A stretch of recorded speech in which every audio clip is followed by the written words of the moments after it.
Hello and welcome to Twin Talk. This is Angie and I'm here with my sister Joy, and I'm excited to be talking about another book again today with you, our listeners. And today's book is called The Cousins.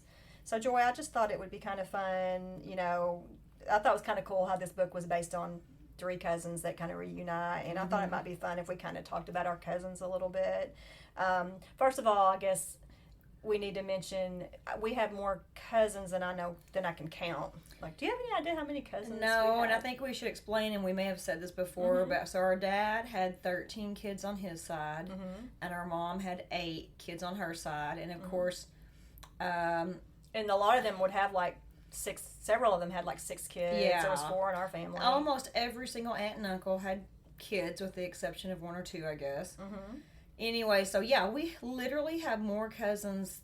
There are cousins that I bet we've never met. Yeah, and Mom, that I know we've never met. Here a while back, Mom loves to write out things and write little charts out for us and stuff. And she actually family wrote trees and things like that. Yes, because she's into genealogy big time. Right. And anyway, she wrote out who all of our aunts and uncles were, who their kids were, and she even wrote at the bottom the totals. And I wish I had that. But, oh wow, yeah, I'd like to see that. Yeah, it's told who's, because there's some. Every once in a while, I'm like, I don't even remember. I know that my Aunt Lois had 6 kids, but I have trouble remembering their names. It is interesting to me. Yeah, I would love to see exactly how many first cousins we have. Yeah, and this was for just first cousins. And cousins once removed, there's no telling. Oh. But one interesting thing, to me, it's always kind of been very interesting to me. You would think on our dad's side, so his name was Jenkins, right? You would think out of 13 kids that they would have plenty more kids to carry on the family name. Oh, right. Out of 13 kids, there's not one person to carry on the family name. 9 of them were girls. One brother, Billy, never had kids. Jerry had a son, but he ended up not taking the Jenkins name. Oh, that's what I was going to ask you about Jerry's He son. took another name. Okay, I didn't and of know course, that. So then there was a boy that died when he was young, like 6 months old. Then Billy never had kids. Jerry had one boy, but never took his name.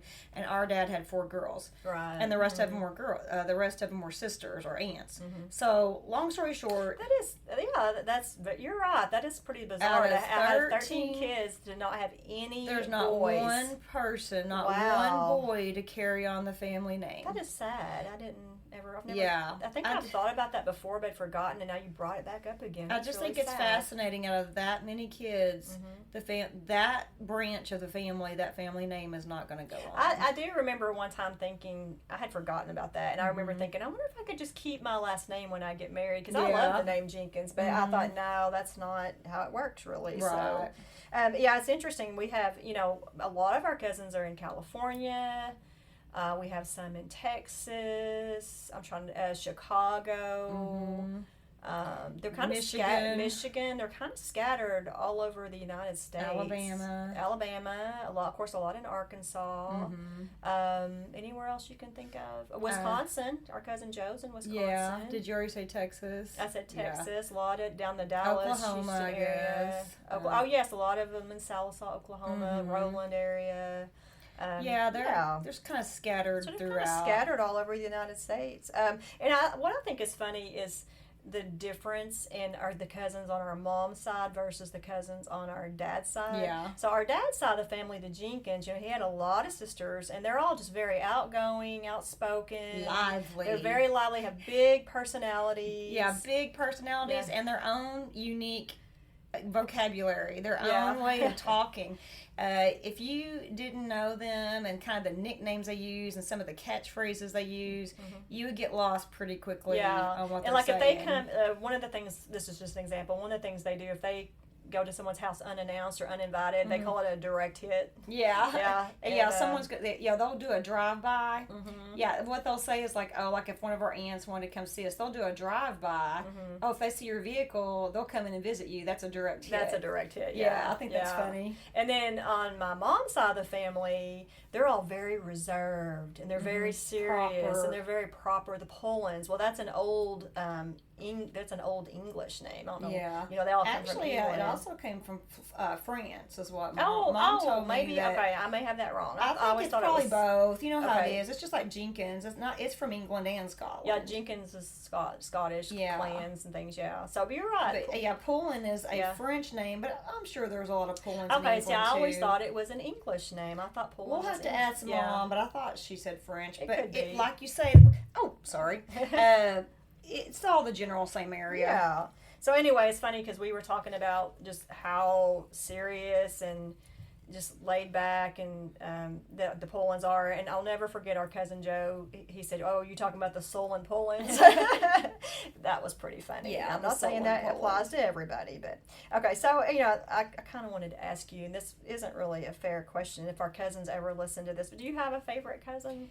That's a hard one because, like we just said, we have more cousins than we can even count. Mm-hmm. But to be fair, when we were growing up, we spent a lot more time with our mother's side of the family, I feel like, than we did with our dad's side of the family. Mm-hmm. So I feel like we never really got to know that's how our cousins on our dad's side very well. So that's why automatically I don't even go there to pick a favorite cousin because I just don't know my cousins on my dad's side. Exactly. And you got to look at the generational differences. So we have a sister who's 10 years older and one that's 5 years older. So we have cousins that are Sherry's age, cousins that are Jeannie's age, and then the cousins that are our age naturally are going to be the ones that we're going to know, like Darren and Brian and Joseph. Those are the three that always come to my mind. Well, and Thomas, he's on our dad's side of the family. Yeah.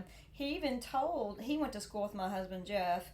And we were talking to him one day, and he said, even though I grew up and we're cousins, he said, I don't feel like I know you. I never really get to know you.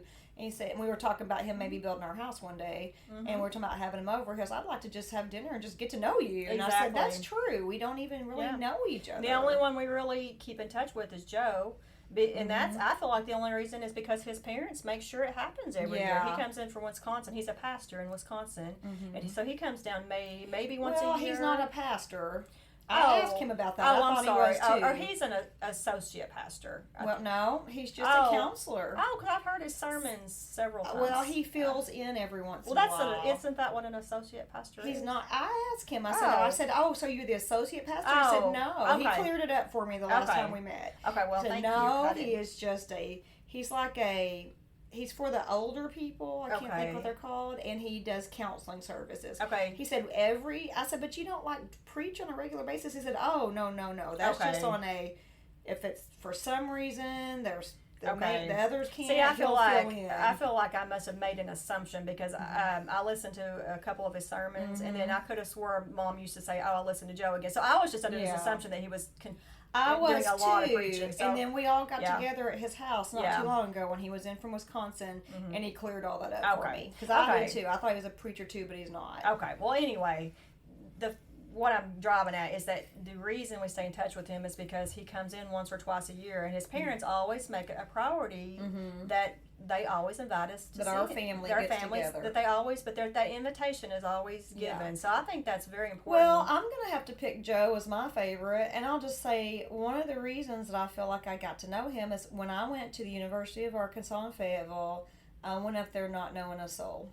I did not know one person. Thank God, and I think this was a God thing, that I ended up becoming really good friends with my roommate, Jennifer, one of the sweetest girls I've ever met, and we ended up becoming really good friends. Well, it just so happened that Joe was going to school there. He'd already been there a year, I think, when I got there. So he was already established, had his friend base, he knew where everything was. He was like the head honcho of the ROTC. He was like the bigwig. I can't think of his title, but anyway. Yeah. He was so nice, and I remember he reached out to me, and I don't remember if it was through a phone call or what, and said, hey, you need to come over to my dorm. We're watching The Simpsons Thursday night. Or whatever. I forgot they like The Simpsons. And little did I know that would be the beginning of our friendship. And I said, Jennifer, come with me. I don't know what I'm doing. So Jennifer and I went to his dorm room. You got to picture this small, tiny little dorm. He's in I think it was like a 5 or 6 story building. I don't remember. Yoakum Hall, I think is what it was. And real dark and dreary. You know how guys' rooms are. But I bet he had 7 or 8 guys shoved in there. They're all his ROTC buddies. And they're all watching The Simpsons. And Jennifer and I are there. So we're all crammed in there.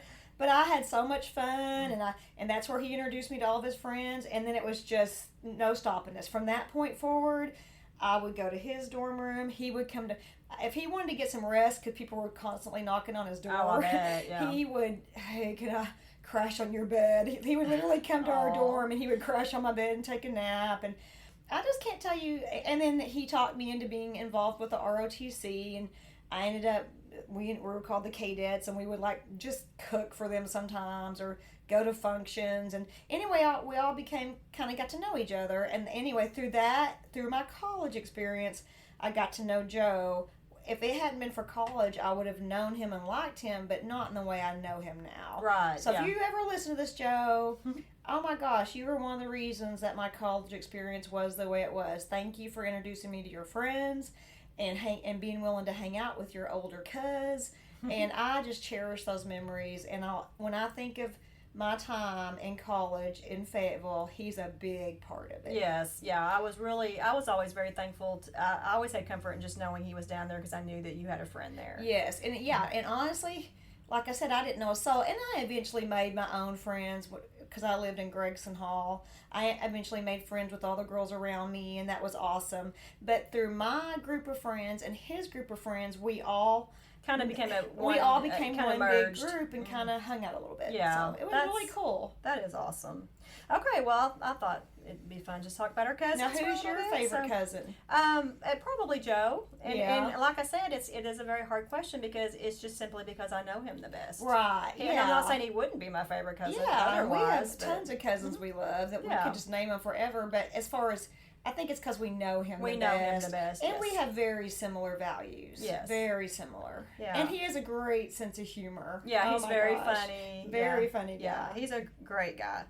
Okay, so today's book, like I said earlier, is called The Cousins. It is by Karen M. McManus, and it was published December 1st of 2020. So just real briefly, you're the one that introduced me to the book. Can you just tell our listeners how you heard about the book? So once again, this was on the list that our librarian makes of young adult. It's called the Teen Read List, and she does some extensive research and makes up a list of 42 books that she just tells the kids, if you'll just read one. She tries to get them to at least read one throughout the school year, then they get to vote at the end of the year. If you have read at least one book, you get to vote on your favorite book, and this is on the list for this year. So I'm trying to read as many books as I can on the list, and I listened to this one, not on Audible, it was on our school. Our school has... Is it called Overdrive? Overdrive. Yeah, we have a system called Overdrive. And a lot of the books are just, you just check them out physically. And they also have e-readers, or whatever it's called, where you can read it on your phone, which I don't like doing that. My phone's too small. Or you could, and some of them have the Audible version. So this had the Audible version, so I did listen to this. This is one of those books I kind of wish I could have read hard copy, because I had a little trouble keeping track of who was who and what was what. And I think if I could have seen it, it would have been easier. I agree. This is one of those books that you really need to keep up with who is who. It's very important that you know who is who. Yeah, it's very important that you know, and it's hard which cousin and whose kid they are. All that really does make a difference. Yeah, and I agree with you 100%. It's much harder to keep rewinding and try to listen to who was that than it is to actually read it. Flip back a few pages. For some reason, it sticks with you more when you're looking at it. So visually. I would say if our readers decide they are going to read this one, it's young adult fiction, but I would say get the book if you can. I agree on this one, definitely. Yeah. Okay, so I'm going to read the summary. Millie, Aubrey, and Jonah Story are cousins, but they barely know each other, and they've never even met. They've never met their grandmother. Rich and reclusive, she disinherited their parents before they were born. So when they each receive a letter inviting them to work at her island resort for the summer, they're surprised and they're curious. Their parents are all clear on one point. Not going is not an option. This could be the opportunity to get back into grandmother's good graces. But when the cousins arrive on the island, it's immediately clear that she has different plans for them. And the longer they stay, the more they realize how mysterious and dark their family's past is. The entire Story family has secrets. Whatever pulled them apart years ago isn't over. And this summer, the cousins will learn everything. Okay, I have a question for you. Okay. I liked the What in the world is that? It's like an airplane. Maybe this microphone's amazing. Hey, Yeah. just a shout out. We're using it's called the Yeti Nano. Yeah. And it's a little bitty microphone made by Yeti, but man, it picks up everything. Yeah, I really think that. So Was I'll it do car some or free an advertising airplane? for them. Okay, so what were you going to ask me about So, that? so I did like the story, don't get me wrong. It kept my interest. It had some twists and turns that I didn't see coming, and I did enjoy reading the book.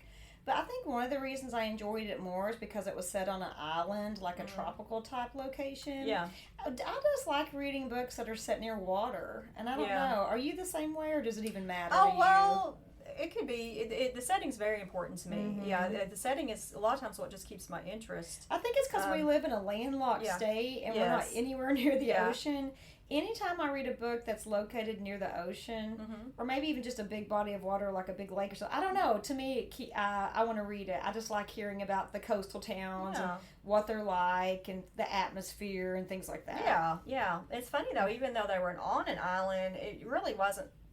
They didn't talk much about the surrounding areas. They did talk about a couple of the beaches there. Yeah, there's one significant beach they talk about. But you're right. They don't go too much into it. I just think it's cool that it was set on an island. Yeah, I agree. I like the setting. So basically, I'm going to keep this pretty short. This is one of those books that we just can't say a whole lot because there are some big twists and turns, and at the end there is a huge twist that totally changes the whole narrative of the book, or however you want to say that. And looking back, I see, they always give you little clues, and they always want to help the reader figure out what's really going on. Yeah. And there were some clues. I'm like, I knew something was up. Yeah. But I didn't figure it out. And I'm like, man, how come I couldn't see that one coming? I always feel stupid. Like, I knew it was a clue. I'm not that, I get it. That's a clue. There's something wrong here. Yeah. Something's not on the up and up. But then when I get through the book, I'm like, I should have seen what that meant. I kind of feel like, even though I read the summary, I kind of feel like I just want to just real briefly kind of just talk what the book is about. I mean, just not in depth or anything, but basically what I would say is this book is about, they tell the story. They go back and forth. Yeah. They tell the story of past and present. Past and present. So the story revolves around 3 cousins, 2 girls and a boy, and their parents. And the parents grew up very wealthy. So it's funny though. They'll go back and you'll be hearing the stories, actual stories of these events that were happening in the parents' lives. And then you fast forward and they'll start talking about present day, about their kids and what's going on in their kids' life. And it goes back and forth. And that's where I got confused by listening and not reading. Yeah. I kept losing track of who's what, like which cousin, like, oh no, wait, which was child her dad. Yeah, which child belonged to which, the parent. The parent. And I kept getting that confused. And that's where if I had a book, I think it'd been a lot easier. And I, honestly, there toward the end, I finally just Googled it. And I finally wrote down each of the parents' name and what kid belonged to which. And that helped me tremendously. But what's so interesting is some of the parents, there was 3 boys and a girl, okay, in the parents' generation. And some of them were just a-holes. 3 boys and a girl? Yeah. And some of them were just outright jerks, a-holes, I won't say the word. See, I thought there was only 3 kids, so I'm missing a kid. No. All right. Oh, only 3 kids. No, you're right. Because there's only 3 cousins. There's 3 cousins, but there's 4 kids. Does that make sense? Yeah, one of them didn't have kids. Archer did not have kids. Oh, I forgot. Yeah. I forgot. Archer is one of the uncles that did not have kids who ends up being a significant figure in the story. I totally forgot there about was actually Archer. 4 parents and 3 4 adults. Yeah, so there was 3 Archer, Adam, you don't have to name them. Yeah, okay. You're right. There were 4 adults. 3 of them had kids. Yes. And those are the 3 kids that get invited to the island to work on the island that show up. Right. Yeah. And so what's so interesting to me is they talk about some of those adult kids in their time, they just were not good people. No, they were jerks. They were jerks. They were spoiled rotten. And then it's just interesting to see what their kids were like. Yeah, right. So that was interesting. Okay, so just what did you think were the book's strengths? Well, I like the setting. Like I said, I really like the setting. The intrigue. It's like, what's going on here? So the grandmother has disowned her kids. We don't really know why. And the kids don't even seem to know why. I completely got sidetracked. I want to tell our listeners exactly like a summary again, but and that's what we need to focus on, and I keep getting sidetracked. But yes, these kids grew up filthy rich. Their dad dies, and then after the dad dies, the grandmother disowns her kids. Yeah, they just get a note saying, you know what you know what you did, and you're not getting another penny, and you're not even allowed back at the house. So the kids are like, what in the world? So all through the years, these kids are trying to make contact with their grandmother, not having a clue. Their mother, not having a clue what they did. Right. They have no clue what. I mean, they know that they were little butts, and that they. Yeah. And there is something that did happen, but I don't know that the grandmother would disown them for that. I don't want to get too, like you said, you can't get too into it; it'll give it away. But yeah, they're trying to figure out. Then all of a sudden, the grandkids get a note saying, "Hey, come on to the island and work. We're actually going to let you work." At your grandmother's, she owns the resort. whole island. It's like a resort. Yeah, they get to work at the resort. So you're like, okay, they disown the kids, but now she's inviting the grandkids to come. So there's intrigue. Yes. So my point is, there's intrigue. You want to know what's going, and then as they go from past to present, present to past, it really does weave the story together, and the whole way you're through, you're trying to solve the mystery of what is going on here. Yes. So It is intriguing. That was the strength of it. It was intriguing. You want to find out what really happened and what's going on. Yeah. And of course, you do find that out, of course, by the end of the book. Yeah, and so I was thinking about the strengths myself, and I've already said this, but I liked how the book moved back and forth between generations, from parents to kids. And I thought the author did a great job of bringing us into their parents' lives as teenagers. And I thought, if we could do this today with our own parents and even our own aunts and uncles, I think we would understand their generation much better. Yeah. And I thought she was really good at that, because it made you realize, oh, that's why their parents act the way they do today, because of their past. Yeah, it would be cool. I always thought it'd be so cool to just have a time machine. Okay, here I am, but sometimes I wish I could go back and visit my own past. I want to go back in my bedroom. Is anybody else out there that listening to us like this? Maybe I'm just crazy, but I want to go back into my bedroom when I'm like 13, 14, 15, and just look around. What albums are there? What posters do I have on the wall? What did my closet look like? What clothes were in there? Well, I just want to go back and revisit. That's why I love looking through old photograph albums sometimes, because a lot of times I'm not even looking at the people. I'm looking at the posters that were on my wall. Exactly. Or even the clothes I was wearing. Yes. I'm like, oh, I remember that shirt. Exactly. And I just think it'd be so cool to take our kids, like you were saying. Wouldn't it be cool to go back in time and we could all just walk around? What if we could go to our mom's bedroom when she was a teenager and walk around her house and look at the dishes, so cool. Look at the curtains on the windows, look at the people, look how they're dressed. Oh, what I wouldn't give to go back in time and see our dad, Wouldn't it be cool just to go back and get a glimpse of their life when they were young? And we all would understand each other. I've thought that a million times, that I would love to go back in time and just, or even like some of the small towns we live in. I would love to go back 50 years ago and stand in a spot and everything vanish and go exactly how it was then. Exactly. I think that would be so cool. Yeah, that'd be amazing.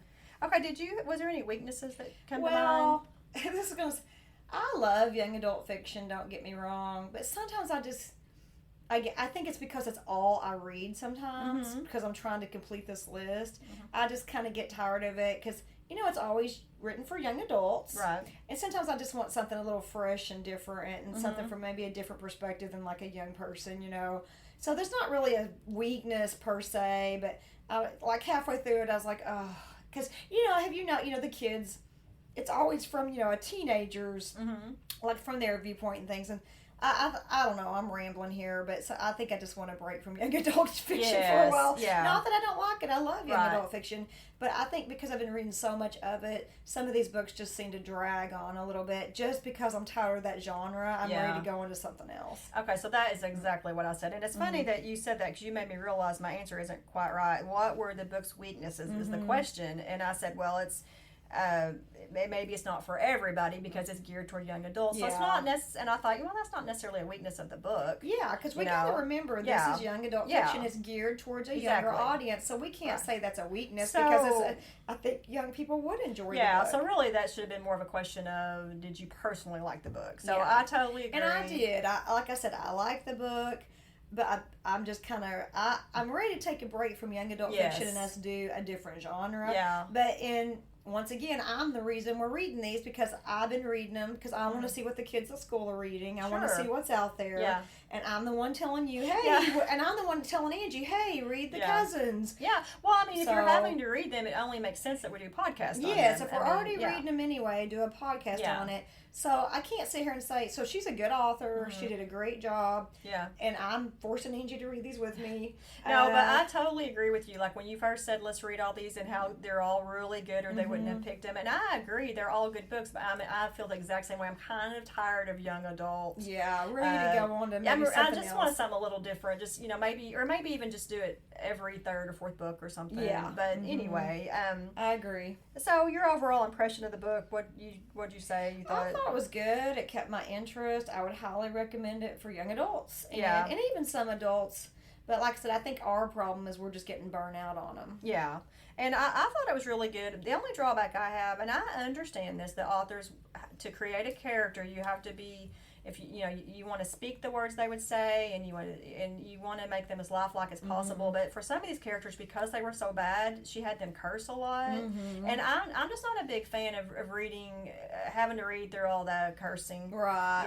And I know it's very difficult sometimes to make someone come out across the way you want them to come across without speaking. I know, but I struggle with that too. I'm like, I know they want this.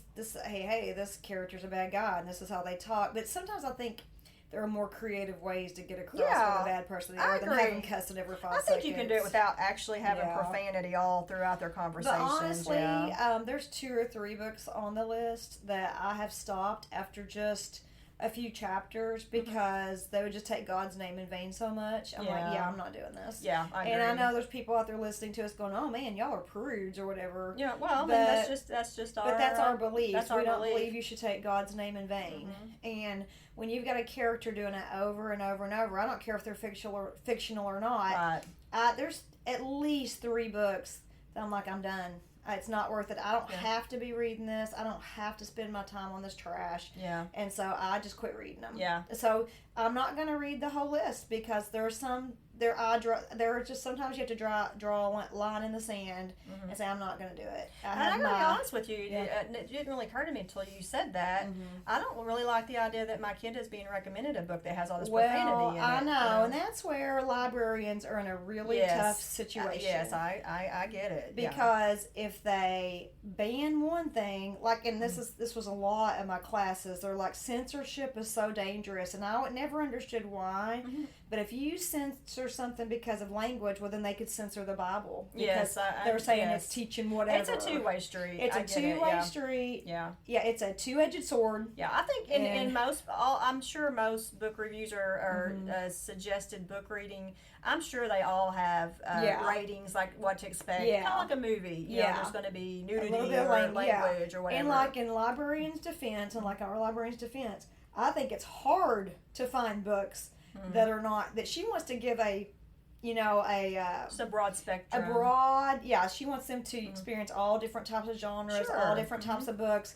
And it's going to be hard to find one that's just squeaky clean, that has no language. Yes. And of course, you're always going to have characters that are going to believe differently than you, But like I said, me personally, I do not have to read these books. I'm doing it because I want to. Yeah. But there's just some that the language is so bad. And here's another thing.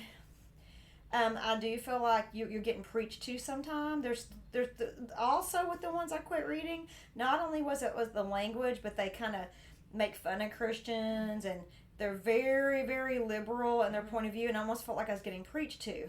And then I was talking to another teacher at our school one day, and I said, "Are you not reading any of these books on the list?" And she said, "Honestly, I get tired of the liberal theology being crammed down my throat and being preached to." And I thought, ooh, she just hit on something. So if people haven't figured this out yet, we usually look at things through a Christian worldview. And when she said that, I was like, oh, it just reaffirmed, okay, I'm not imagining this. I do feel like I'm getting preached to in like a liberal way. Yeah. And we don't have time to get into the specifics. I can give you specifics when we get through here. So I guess, in my mind, it all boils down to choice. So there's people out there who have a much more liberal mindset than we do. Yeah. So that's their choice to read books. Right, and they may not be offended. They may not have any problem with the book at all. And it's our choice to choose books that go with our beliefs and our values. So, exactly. So a lot of these books on this list, people are going to read and go, oh, I don't think that's bad, or that language doesn't bother me. And that's their prerogative, and that's why we live in a free country, and they can read what they want, and it's not going to be censored, and we can read what we want, and hopefully it won't ever be censored. Right. I agree, but very well said. Yeah. All right, so how many cousins do you give this book? I'm going to give it 3.5 cousins. Okay. I thought it was really entertaining. I just felt like it was one of those books that was really good for like when I was cleaning the house, and I go walk a lot, so I'm always listening to something, and it was really good to pass the time when I was walking. Yeah. But I still think I'm just going to give it 3 cousins. 3 cousins. Yeah. Okay. All right. Well, that is all I had. Okay. I didn't mean to go off on a rant. No. I think it's good that our listeners know, a little bit where we stand. Yeah. How we feel. Yeah. I think it's good. At least be and honest. maybe it's refreshing to have a Christian point of view, because it seems like everything I listen to does not have a Christian point of view. So maybe we have some Christian listeners out there who will appreciate. Maybe we've just gained some followers or lost some. It doesn't matter to me either way. I mean, I care, but I'm just saying. But me personally, as a parent, I would want the person to tell. I would want the person, knowing my kid might read this someday when she's a teenager. I would want to know. Oh yeah, there's language. Oh yeah, they're pushing this theology or that theology. I would want to know that. Yeah, me too. I agree. Yeah. Okay, well. I guess that's it for today, and we will see you next time on Twin Talk.